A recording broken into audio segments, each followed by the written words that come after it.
Jesus rises from the dead. It's the foundation of Christianity. He predicted it and he pulled it off. Many of us are familiar with the accounts in the Bible. We've even seen many movies made on it. In fact, it's the most important event in human history. If he actually rose from the dead, that is. Here are 5 interesting details you may not have known about that may help you to believe that Jesus rising from the dead actually happened. Number 1. The first reported eyewitnesses were women. That's right. But what's the big deal? You see, in that culture, unfortunately, the testimony of women was not held in high regard. Now, why would the writers tell the world that the women were the first on scene if it weren't true that Jesus rose from the dead?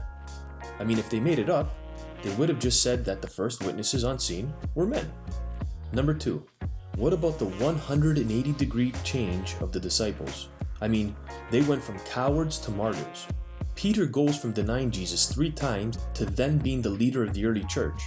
Paul literally goes out to find anyone who was following Jesus and having them put to death, to himself changing and ultimately being beheaded for following Jesus. I mean, even Jesus' stepbrother, James, who was skeptical, didn't believe that Jesus was the Messiah until he appeared to them after he rose from the dead. Number 3.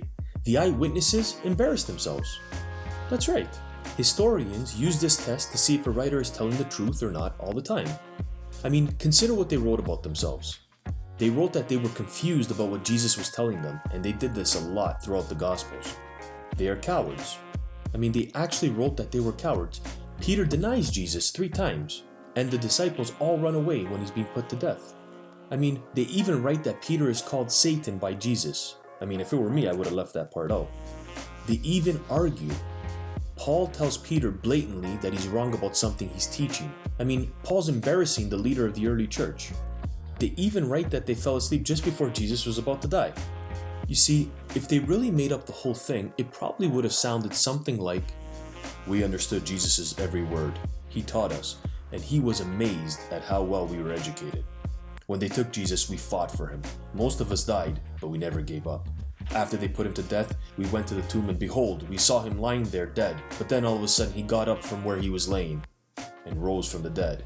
I mean, we weren't surprised. We expected this all along." You see, there are too many embarrassing details that should have been left out if the story was made up. 4. They had no motive. I mean, what motive would you have for starting a groundbreaking religion? Think about it. It would be for power, money, or lust, as J. Warner Wallace points out. But the disciples had none of these.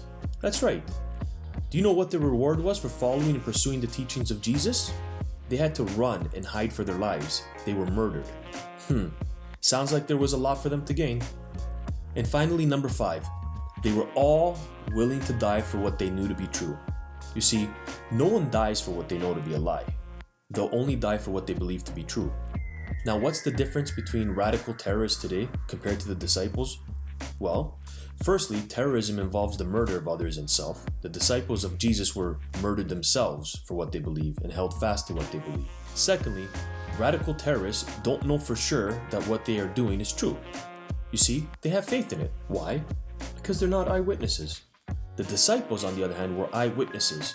They were given the option to rescind their profession that Jesus was the Messiah or to die, but they willingly chose death. These are just 5 things to consider about the death and resurrection of Jesus. It by no means is the only evidence that he rose from the dead. We haven't even scratched the surface. But some pretty cool things that you may not have known about. If you like this video, please don't forget to subscribe.